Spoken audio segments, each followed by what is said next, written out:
The internet exploded in the fall of 2012 with the announcement that George Lucas sold Star Wars to Disney, just 3 years after the Mouse House purchased Marvel. This meant that not only would all expanded universe material be reorganized as Star Wars Legends, with only the 6 theatrical films and the Clone Wars series declared canon, but that the world would soon get all new Star Wars material. From books to comics to video games, and of course, most excitingly, a brand new trilogy. Once J.J. Abrams was on board to direct and co-write Star Wars Episode VII, details were guarded more closely than the plans for the Death Star. Cast announcements and story details were valuable currency. Speculation ran rampant. Now, of course, the secrets of The Force Awakens have been unlocked like a Jedi holocron. Here, we'll take a look at 10 things you never knew about Star Wars The Force Awakens. If you enjoyed this video, please like it and share it with your friends. And subscribe to MovieWeb to keep up with the conversation about all of the things we love. David Fincher was in talks to direct. During the 6-month period between Disney's purchase of all things Star Wars and the studio's hiring of Star Trek reboot director J.J. Abrams, producers undoubtedly met with several directors.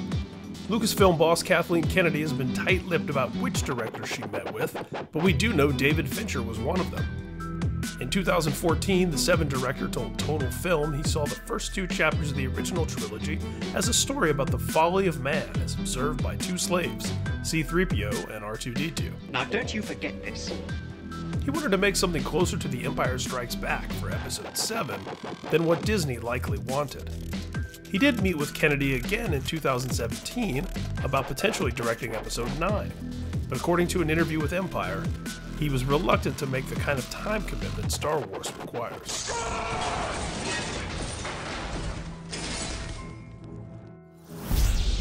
Matthew Vaughn almost directed. Matthew Vaughn came so close to directing Episode VII, the X-Men First Class director even dropped out of the next installment of Fox's Marvel Mutant franchise to do it. He reportedly wanted Chloe Grace Moretz in the lead and a darker tone overall, 2 things that ultimately derailed negotiations. He wrote and directed Kingsman: The Secret Service instead, while director Bryan Singer returned to the X-Men franchise and directed X-Men: Days of Future Past from Vaughn's script. Luke Skywalker was all over the early drafts.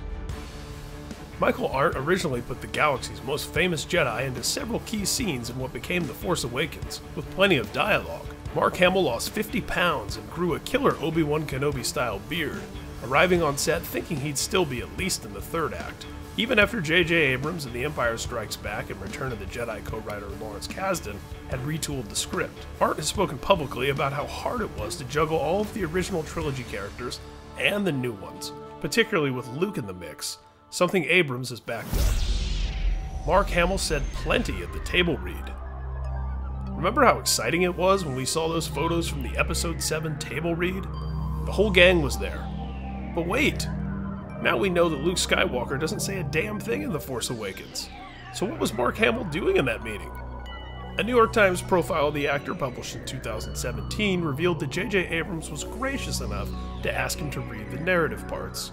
I want to go with you. Be patient, Luke. Stay and watch over the droids. Hamill joked to the New York Times that the writer-director was trying to break him, like a horse.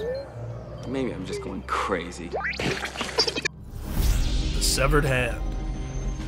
One of the most prominent rumors circulating prior to the movie's arrival was the idea that The Force Awakens would open with Luke's amputated hand floating in space, still clutching his father's blue lightsaber, preserved by the freezing cold.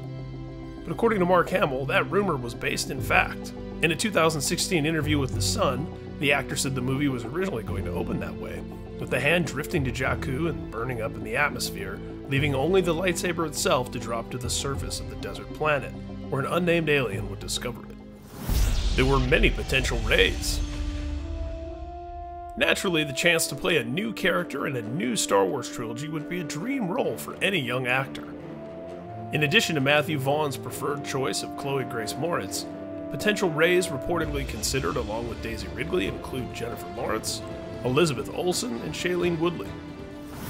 There were many potential Finns. John Boyega more than delivered on the charismatic potential he demonstrated in Attack the Block, But other potential faces underneath that renegade stormtrooper's helmet included Michael B. Jordan and Ray Fisher, aka DCEU Justice Leaguer's Cyborg. There were many potential Kylo Rens. Who knows what would have happened with X-Men Days of Future Past had young Magneto Michael Fassbender landed the role of Ben Solo, aka Kylo Ren.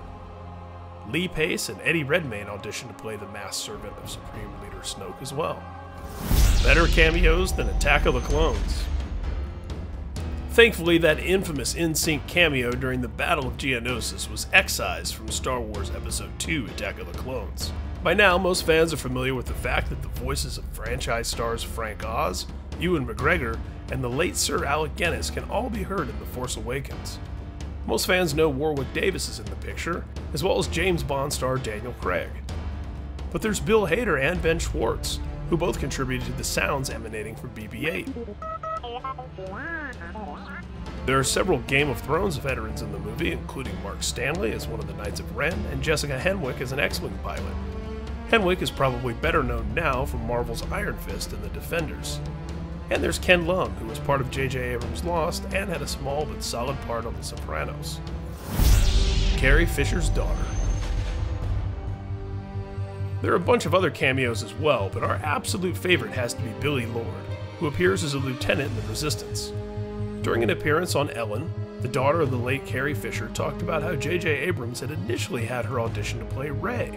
Now, if that had worked out, that sure would have ramped up all of the speculation about Rey's true parentage, huh? We hope you enjoyed this look at 10 things you never knew about The Force Awakens. If you enjoyed this video, please like it and share it with your friends, and be sure to subscribe to MovieWeb to keep up with the conversation about all of the things we love.